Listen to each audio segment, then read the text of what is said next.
I thought I'd talk a little bit about today about some new Ixon adventure gear. It's Ixon Ragnar gear, the new top-of-the-line gear from a French company, been around since 1966. Good year that. A lot of people will know them, through MotoGP guys. You've got guys like Aleix Espargaro, Brad Binder, Nakagami, Oliveira. Those guys getting around in the gear. But they, when you have a look at the catalogue of this French company, what they do, it's like it's everything from MotoGP to adventure to shoes to casuals. Really pride themselves on passion, on tech, and I really dig their gear. So much so it's kind of interesting. And look, I've only worn this new Ragnar set of jacket and pant for probably a dozen times now, but all pretty decent rides. And I guess really for adventure gear, it's saying, hey, it's hardly even broken in, right? That's a sort of lifetime investment in a lot of ways, because adventure gear is not cheap, and but it's high tech and it's built to last. But I thought it was worth talking about it because I think 6 years ago, it was interesting. I had this, I think it was called Cross Tour gear. So that was it was a little bit cheaper, but then the top of the line gear, and it's kind of just really interesting to sort of see how that same top of the line gear has evolved in the space of 6 years or so. So this gear came out 22, 23. You're talking about $700 for the jacket and $550 for the pant. Like I say, a bit more pricey than its predecessor, but I think worthy of mention because I think it's a really cool price point for what it gives you. So look, let's start with jackets, right? Like adventure market, if you're a diehard, you can pay $1,500 more for a Klim jacket or something like that. The things are phenomenal, all the bells and whistles. But you can also pay $200 for a jacket, so it's what you get. And the reason I want to talk about this gear today is because I think what you get for this, with this Ixon Ragnar gear, is pretty damn special, and probably the biggest advance I would think. Oh, let's start with comfort, right? Super comfortable. The duds are, well, first of all, it's a three-in-one kit, right? So, whether you're talking about the pants or the jersey, you get when the thing comes, it feels like it's like a sleeping bag. It's big, heavy, there's so much stuff. So yeah, you get a thermal layer, but it's not just any old thermal layer, right? They've actually got, it's got elastic panels in it. It's actually tapered, around the waist. The attention to detail is insane. Same with the X-Dry, which is a real sort of top end membrane, which I wore today. It's been out there raining and the thing, kept me dry as, so. Obviously, sort of when you're wearing internal membrane, doesn't allow it to do a lot of breathing.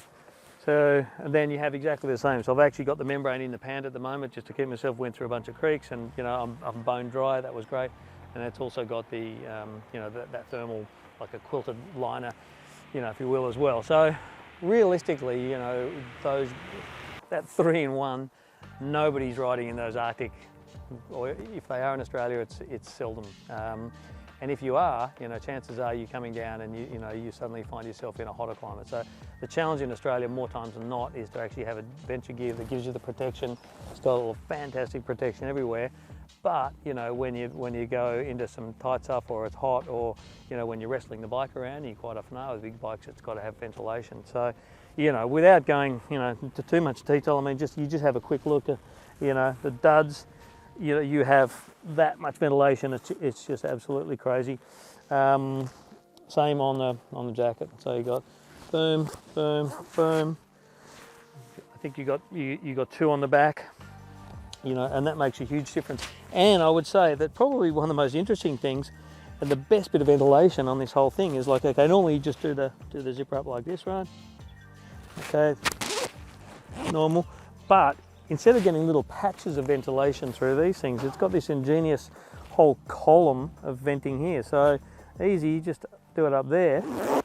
So when you're riding, you get that whole strip there of airflow, which actually just spreads around your body. So it's a game changer for me, because ventilation is everything. These things do their job, but it's helmet ventilation, right? It's like it's a trade-off. So that's been really cool. Other things too, like just the quality of finish just blows me away. That you've got Velcro and zippered, like waterproof. You've got them, everywhere you'd expect. I didn't even find this one. This one's so sneaky, I didn't find it until the second or third ride. But the cool thing about this too is it's actually shockproof. So it's got like a I don't know if it's a D3O, but it's got some sort of padding on the layers either side too. So that's really cool. You've also got, you know, for your padding in back there, you know, again, not standard, but it's all just beautifully done, you know. And when you look at the collective, you know, I look at the work that goes into it, not only with the one outer layer, but the inner layers as well. And it's kind of like, there's probably 250 bucks worth of zippers in the jacket alone. So a super technical garment, but also, you know, extremely practical. So there was a few other little things I wanted to sort of point out as well. So, you know, obviously these seem a bit weird. They're sort of, you know, to swing your gloves off, your keys or whatever, but I'm not quite sure that. There is a video of a guy on our website actually, who's much better looking than me, going through all of these bits and pieces one by one, so you can look at all the features individually. But, you know, suffice to say that there's a huge amount of adjustability. Oh, and the other thing obviously is, you know, it zips together. So you basically zip pant and top together. You know, you can also, with the pant, sometimes I feel a little bit of Captain High Pants on these ones, running the bridges, but it is what it is, and you can cover it up like that. But again, you know, the things are super comfortable. Generally, gear like this is only as comfortable as the sort of material against, you know, your cuffs. So around the material used around the neck and around the cuffs here is great. Of course, you've got adjustability there and everywhere. Really cool little system here too, just for your neck. If you're a fat neck, then you can actually sort of slide this in and out. So, and the other thing is that you can actually, you know, instead of this thing flapping around, which it does, which is like a, you know, like a tail of your you know, helmet fasting strap, you know, you can actually just sort of flick it back there. So it's just those little things, a little attention to detail. And, you know, the more you look at a product like this, you know, the more you go, wow. Any downsides? Well, this last set of gear, I couldn't get over my boots, right? Even though it's adventure gear, you know, they'll just go over. You see most adventure boots are much narrower, particularly around the shins. So, you know, they couldn't, so I had to tuck them in. So I was going, great, these ones are over the boot pants. So, you know, and they are, but only just, so it depends. You know, these gowns are probably, you know, mid-range. You know, if you were to look at, you know, a whole range of boots in the market, just in terms of the girth there, these are sort of middle of the line, and I can just get that, you know, just get that over. So, you know, fits pretty snugly. I have tried these with a knee brace in there as well, and I can get a knee brace in as well. You've got to take the padding out of the knee to do that. So I can do this. But look, if you've got a pair of boots that, you know, like a Fox Instinct, for instance, you know, which has just got this huge chunky shin piece, then, you know, you're not going to get these pants over the top. So I know that there are some other pants that, you know, oh, how'd you get? You know, they do have a little bit more latitude in terms of that.